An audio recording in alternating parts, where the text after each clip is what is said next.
Hey guys, welcome to my YouTube channel. అందరూ ఎలా ఉన్నారండి? బాగున్నారా? నేను మాత్రం సూపర్గా ఉన్నాను. ఈ రోజైతే ఈ వీడియోలో నేను డైలీ బ్లాగ్ మీతో షేర్ చేసుకోవాలనుకుంటున్నానండి.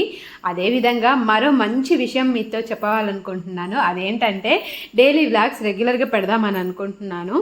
ఏంటి అది మంచి విషయం అని అంటే, నేనైతే కొంచెం ట్రై చేస్తున్నాను యూట్యూబ్ని పర్ఫెక్ట్గా చేద్దామని. దీనికి మీ సపోర్ట్ ఉండాలండి. ముందుగా మీరు మన ఛానల్ని చూడడం ఫస్ట్ టైం అయితే కనుక మన ఛానల్ని సబ్స్క్రైబ్ చేయండి, ఈ వీడియోని లైక్ చేయండి, కామెంట్ చేయండి, షేర్ చేయండి. ఇక ఈరోజు నేను రాగి దోశలు చేస్తున్నానండి. రాగి దోశలు చాలామందికి అంటే టేస్ట్గా ఉండవు, అవి మామూలు దోశల్లాగా రావు అని ఒక అపోహ ఉంటుంది. కానే కాదండి, అది చేసే విధంగా చేస్తే కనుక చాలా బాగా వస్తాయి. పిండి కలపడం నేను చూపించలేదు, ఎవరికైనా కావాలంటే చెప్పండి, నేను ఈసారి పిండి కలిపినప్పుడు అది కూడా ఫాలో అయిపోయి చూపిస్తానన్నమాట. ఇక్కడ నేను ఒక చేత్తో దోశలు వేస్తూ ఒక చేత్తో వీడియోని తీస్తున్నానండి. అందుకే అంత కొంచెం పర్ఫెక్ట్గా అంతగా రావట్లేదు, కానీ మామూలుగా అయితే ఇంకా పర్ఫెక్ట్గా వస్తాయండి. చాలా టేస్టీగా కూడా ఉంటుంది, చాలా హెల్దీ కూడా. రాగులు అనేది మనకి దోశల్లో కానీ ఇడ్లీల్లో కానీ వేసుకొని చేస్తే కనుక అవి మనము ఎలా అయినా తీసుకుంటే మన బోన్స్కి చాలా బలం అండి. చూడండి, నార్మల్ దోశలలాగానే ఇలా బబుల్స్ లాగా వస్తాయి, చాలా టేస్టీగా కూడా ఉంటాయి. టేస్ట్ అనేది కాంప్రమైజ్ అసలు అవ్వాల్సిన అవసరమే లేదండి. ఏదైనా హెల్దీ ఫుడ్ తీసుకున్నప్పుడు దాన్ని మనం చేసే విధంగా చెయ్యాలన్నమాట. కొంచెం సేపటికి ఇలా పైకి వచ్చేసిందండి. అండ్ నా దోశ ప్యాన్ కూడా కొత్తది కాబట్టి మంచిగా అసలు అతుక్కోకుండా వచ్చాయి ఫస్ట్ దోశ నుంచే. కొంచెం మనము పిండి పల్చగా తీసుకుంటేనైతే ఇలా వస్తుంది. అండ్ నేను అబ్జర్వ్ చేసింది ఏంటంటే, ముందు కొంచెం గ్రీస్ చేస్తే కనుక, అంటే మనము నెయ్యి కానీ నూనెతో కానీ గ్రీస్ చేస్తేనేమో మెత్తగా వస్తున్నాయి, లేకుండా డైరెక్ట్ వేస్తే కనుక మనకి కొంచెం గట్టిగానే వస్తాయి. నేనైతే దీన్ని పల్లి అండ్ టమాటా చట్నీతో తింటున్నానండి. చాలా టేస్టీగా ఉండే. యాక్చువల్లీ ఈ క్లిప్ మిస్ అయిపోయింది, మళ్ళీ వేసుకొని మీకోసం చూపిస్తున్నాను. ఇది రెగ్యులర్గా తింటే కనుక మనకి కొంచెం వెయిట్ లాస్ అయినట్టు ఉంటుంది, హ్యాపీగా మనము గ్రెయిన్స్ని మనం బాడీలోకి తీసుకున్నట్టు ఉంటుంది. అండ్ ఆ తర్వాత ఈరోజైతే నేను బట్టలు వాషింగ్ మిషన్లో వేశానండి. ఇక్కడ మీకు వాషింగ్ మిషన్లో వేసేటప్పుడు ఒక టిప్పు ఇవ్వాలనుకుంటున్నాను. ఏదైనా మనము ఒక కండిషనర్ వాడతాం కదండి బట్టల కోసం, దాన్ని మనము కొనాల్సిన పని లేకుండా ఇంట్లో షాంపూ కవర్స్ ఉంటాయి కదా, షాంపూలు ఉంటాయి కదా, ఆ షాంపూ నార్మల్ షాంపూ ఏదైనా వేసినా కూడా బాగా వస్తాయండి. మంచి స్మెల్ వస్తుంది. చూడండి ఎన్ని బట్టలు, అవన్నీ కూడా వేసేసి మంచిగా ఆరబెడుతున్నాను అనమాట. నాకు ప్లేస్ లేకపోతే స్కూటీ పైన కూడా ఆరేసాను బట్టలన్నింటిని కూడా. ఈ కంచెలు రెగ్యులర్గా వీడియోస్ అయితే అప్లోడ్ చేయాలనుకుంటున్నాను. మనం ఏదైనా చేస్తే అంతేనండి, గాలి దుమారం ఇవన్నీ వస్తాయి. నేను బట్టలు మామూలు టైంలో ఎప్పుడు రాదండి, నేను బట్టలు ఉతికినప్పుడు అయితే ఖచ్చితంగా వస్తుంది. అదేదో అంటారు కదా, వర్షాలు రావాలంటే కప్పల పెళ్ళి చేయాలని, అట్లనే నేను బట్టలు ఉతికినా కూడా వర్షాలు వస్తాయండి. ఆ తర్వాత అయితే మా ఆయన ఆ రోజు వస్తున్నారు, అందుకోసం ఆయన కోసం నేను ఫుడ్ ప్రిపేర్ చేస్తున్నాను. ఎగ్ కర్రీ వండుతున్నాను. రైస్ పెట్టేశాను, రైస్ ఆల్మోస్ట్ అయిపోయింది, ఎగ్ కర్రీ చేసేసాను. ఇంకా చూడండి, చెప్పాను కదా, ఆయన వచ్చేటప్పుడు మొత్తం చెట్లు తుఫాను గాలి దుమారం బాగా వచ్చేసిందంట. మొత్తం చెట్లన్నీ రోడ్డు మీద పడిపోయాయండి, అడ్డంగా పడిపోయాయంట. లక్కీగా ఎవరికి ఏం అవ్వలేదు. ఇంకా వెంటనే అక్కడ ఆపేసి ట్రాక్టర్ అవన్నీ ప్రొక్లైన్ అన్ని పిలిపించి అవన్నీ క్లీన్ చేసి పంపించారంట. అంతే, కొన్ని మనం చేసినప్పుడు ఇలాంటి జరుగుతూ ఉంటాయన్నమాట. అయితే ఈ వర్షాకాలంలో అయితే అందరూ జాగ్రత్తగా ఉండండి. ఎందుకంటే చూడండి, ఇంత పెద్ద వృక్షాలే కింద పడిపోతున్నాయి. మనం వర్షాలు పడుతున్నాయని చెప్పేసి చెట్ల కింద ఉంటాము, అందుకోసం కొంచెం జాగ్రత్తగా చూసుకొని చేయండి. ఎప్పుడు ఏ పరిస్థితి ఎలా ఉంటుందో తెలియదు కదండి. అండ్ పిడుగులు కూడా చెట్ల కింద ఉన్న వాళ్ళకి ఎక్కువగా వేస్తాయంట. ఈ మధ్యకాలంలో నేను 2-3 వీడియోలు చూశాను, నాకు భయమేసింది. అండ్ మోరోవర్ థింగ్, అసలు వర్షాలు ఇంతకుముందులాగా కాదు కదండి. అసలు నాకైతే ఆశ్చర్యం అనిపిస్తుంది. మేలో అసలు వర్షాలే ఉండవు, జూన్లో ఎప్పుడో స్టార్ట్ అవుతాయి. ఇప్పుడైతే మే స్టార్టింగ్లోనే వచ్చేసాయి వర్షాలు. ఒకవైపు హ్యాపీగా ఉన్నా కూడా పాపం రైతులు చాలా ఇబ్బంది పడుతున్నారు కదండి. ఎందుకంటే మామిడి పంట కానీ ఇవన్నీ అకాల వర్షాలు కదా, సో అవన్నీ నష్టపోతున్నారని కొంచెం బాధగా ఉండింది. ఇంకా నేను ఇక్కడైతే అవన్నీ చూపిస్తూ మీకు బ్యాక్గ్రౌండ్లో అన్నీ చెప్పాలనుకుంటున్నాను. ఈ మధ్యకాలంలో నిజంగా అండి అస్సలు బాగుండట్లేదు. నేను మెంటల్లీ ఫిజికల్లీ చాలా లో అయిపోయాను. అసలు ఏది షేర్ చేసుకోలేకపోతున్నాను, బిజీ అయిపోయాను. వర్క్ పరంగా అయితే చాలా బిజీ, రెస్ట్లెస్ అయిపోయిందండి. మ్యారేజ్ అయిన దగ్గర నుంచి రెస్ట్లెస్ అయిపోయింది. నేను ఎంత హ్యాపీగా మ్యారేజ్ చేసుకున్నానో ఆ తర్వాత సిచ్యువేషన్స్ అన్నీ కూడా అంత దారుణంగా వచ్చేసాయి. ఎంతలా అని అంటే మేమేమైనా విడిపోతామా అన్నట్టుగా వచ్చాయి. అలాంటి సిచ్యువేషన్సే నడుస్తున్నాయి. బట్ మేమైతే ఆ పరిస్థితి రావద్దని దేవుణ్ణి మనస్ఫూర్తిగా కోరుకుంటున్నాం. అవే అలానే ట్రై చేస్తున్నాం. మీరు కొంచెం నా కోసం హెల్ప్ చేయండి, ఎందుకంటే సిచ్యువేషన్స్ అలా ఉన్నాయి, ఏం చేస్తాం చెప్పండి. ఆ తర్వాత అయితే ఈరోజు మీకు ఒక మంచి డ్రెస్ నేను మీకు చూపించాలనుకుంటున్నాను. ఈ డ్రెస్ అయితే మా అన్నయ్య పెట్టాడండి పెళ్ళికి. ఏంటి, మనం పెళ్ళి కూతుర్ని చేస్తారు కదా, ఆ పెళ్ళి కూతుర్ని చేసినప్పుడు అన్నయ్య శారీ కానీ డ్రెస్ కానీ తీసుకోమంటే నేనే వెళ్ళి తీసుకున్నానండి. నాకైతే బాగా నచ్చింది. అయితే ఆలియా కట్ లాగా వచ్చింది, కొంచెం షార్ట్గా ఉంది. కింద కొంచెం మనకి ఈ యోక్ పార్ట్ కింద తర్వాత కొంచెం ట్రాన్స్పరెంట్ ఉందన్నమాట. సో ఇది వాపస్ ఇవ్వాలి అని అనుకుంటున్నాను, కానీ ఎన్ని రోజులు అయింది కదా చూద్దాము అన్నట్టు ఆలోచిస్తున్నాను. ఆ డ్రెస్ అయితే మీకు చూపిస్తున్నాను. కలర్ అయితే మంచి కాఫీ కూడా కాదండి, మంచి ఎలా అంటారు, పర్పుల్ కలర్ అనమాట. వర్క్ అదంతా కూడా బాగుంది, చాలా బాగుండింది. నేను వేసుకొని కూడా చూపిస్తాను. నాకైతే ఇది బాగా నచ్చిందండి. అదేవిధంగా మా ఆయనకు కూడా డ్రెస్ తీసుకోమని డబ్బులు ఇచ్చారు, ఆయనకు కూడా తీసుకున్నాము. అయితే సేమ్ మ్యాచింగ్ తీసుకోలేదు ఆ రోజు. అంటే ఏంటంటే నాకు ఆల్రెడీ మెహందీకి ప్లాన్ చేసామన్నమాట. మెహందీ మా ఆయన తీసుకున్నది గ్రీన్ కలర్ షర్ట్ తీసుకున్నాము. మెహందీ రోజున నాకు ఎలాగో గ్రీన్ శారీ ఉంది, అందుకని నేను ఈ కలర్ తీసుకున్నాను.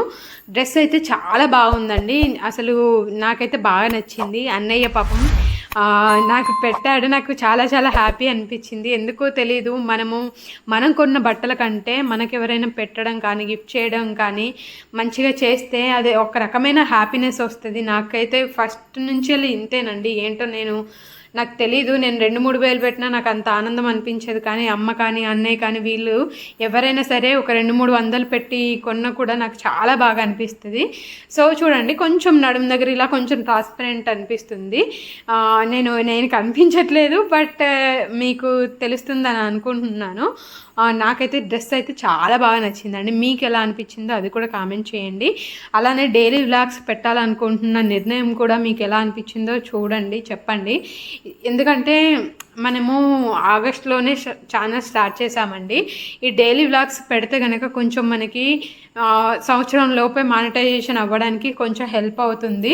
చూడండి, డ్రెస్ కలర్ అయితే మీకు ఎలా అనిపించిందో చెప్పండి. దీంట్లో నేను ఓన్లీ ఫ్యాషన్ టిప్సే కాకుండా వ్లాగ్స్ పెట్టాలనుకుంటున్నాను, వంటలు కూడా మీకు చెప్పాలనుకుంటున్నాను, చూపించాలనుకుంటున్నాను. అవన్నీ చూపిస్తున్నానండి. ఇంకా ఇక్కడైతే మా ఆయనది డ్రెస్ చూపిస్తున్నాను. చాలా బాగుందండి. ఆయన డ్రెస్ కూడా నాకు చాలా బాగా నచ్చింది. ఎందుకో తెలియదండి, తనకి ఎప్పుడు ఇన్షర్ట్ వేయడం అవన్నీ తెలీదు. కాకపోతే నేనే చెప్తున్నాను ఈ మధ్య ఇలా ఇన్షర్ట్ వేసుకో అది ఇది అని చెప్పేసి. మా ఆయనను పెళ్లి కూతురు చేస్తుంది, నా ఫ్రెండ్ చేస్తుంది. తను నా తరపున వచ్చి మా ఆయన తరపున ఎవరు లేకపోయేసరికి తనే అన్నీ అటు దిక్కు ఇటు దిక్కు అన్నీ మేనేజ్ చేసింది. ఇది నాకు బంగారు తల్లండి నిజం చెప్పాలంటే. ఇది కూడా చాలా బాగా అన్నీ మాకు ఎన్ని పెట్టిందో నేను మీకు చెప్పలేనండి. తను చేసినవే ఎప్పటికీ నేను తీర్చుకోలేనేమో. బికాజ్ ఫినాన్షియల్లీ కానీ మెంటల్లీ కానీ ప్రతి ఒక్కటి నాకు సపోర్ట్ ఉంటుంది. ఏదైనా ప్రాబ్లం ఉన్నా కూడా వెంటనే వచ్చాయనంటది. ఇలాంటి ఫ్రెండ్స్ ఉండడం నిజంగా నా అదృష్టం అండి. ప్రతి ఒక్కటి తను చూసుకుంది. ఇది నా క్లోజెస్ట్ ఫ్రెండ్ అనమాట. ఇంకా చాలామంది ఉన్నారు, బట్ ఇది నేను ఏ పరిస్థితుల్లో ఉన్నా ఏ టైంలో అయినా సరే నిరభ్యంతరంగా కాల్ చేసి నా ప్రాబ్లమ్స్ అన్నీ చెప్పుకుంటాను. దీనికి నాకు ఇది చాలా ఇష్టము. అండ్ ఇంకా మన డైలీ వ్లాగ్ కంటిన్యూ అవుతుందండి. ఇక్కడ మీకు ఎందుకు ఇది చూపిస్తున్నాను అంటే, ఇంతకుముందు నేను ఇవన్నీ ఎప్పుడూ షేర్ చేసుకోలేదు కదా. ఇంకా మ్యారేజ్ విషయంలో చాలా డిస్టర్బెన్సెస్ వచ్చాయండి. అసలు ఏమవుతుందో తెలియదు. కాకపోతే ఇప్పటివరకు అయితే ఏమీ కాలేదు, కానీ ఇద్దరము చాలా సఫర్ అవుతున్నాము. మేమిద్దరమే కాకుండా మా 2 ఫ్యామిలీస్ కూడా చాలా సఫర్ అవుతున్నాము. కానీ దాని నుంచి త్వరగానే బయటికి రావాలని మేము కోరుకుంటున్నాము. దేవుడు ఏం చేస్తారో తెలియదు, కానీ చాలా ఇబ్బందికర పరిస్థితుల్లో ఉన్నాము. ఇలాంటి పరిస్థితుల్లో నాకేంటనంటే కొంచెం యూట్యూబ్ చేయలేకపోతున్నాను, కానీ ఇప్పుడు ఇదే నాకు రిలాక్స్ అవుతుందేమో అని నేను అనుకుంటున్నాను.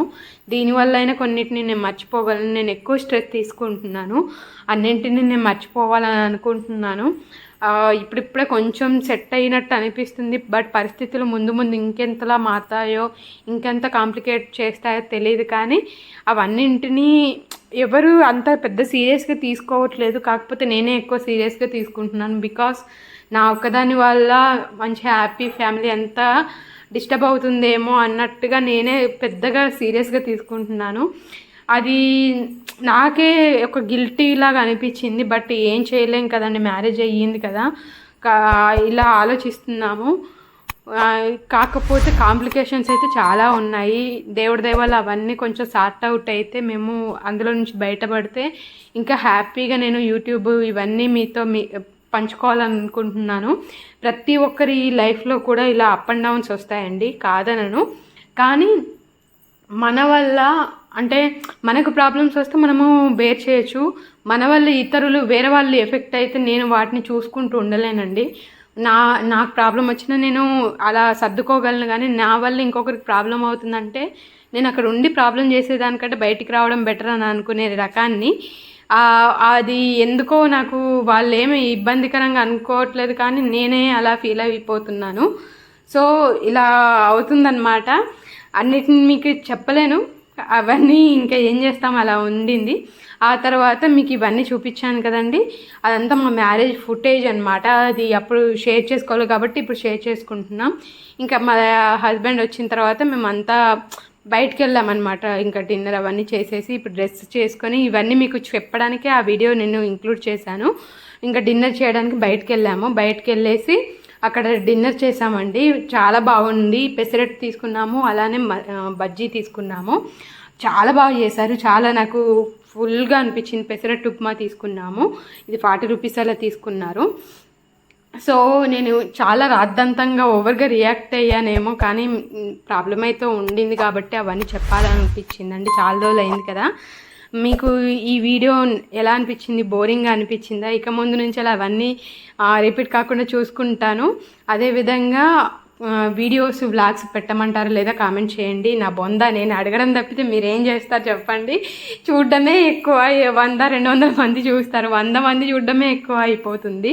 ఇంకా ఏమో నా తృప్తికి నేను అడుగుతున్నాను. ఆ తర్వాత మామిడి పండ్లు, కొంచెం కూరగాయలు, మామిడి పండ్లు అవి తీసుకొని ఇంకా మొత్తానికి ఈ రోజు అయితే ఇలా కంప్లీట్ చేశామండి.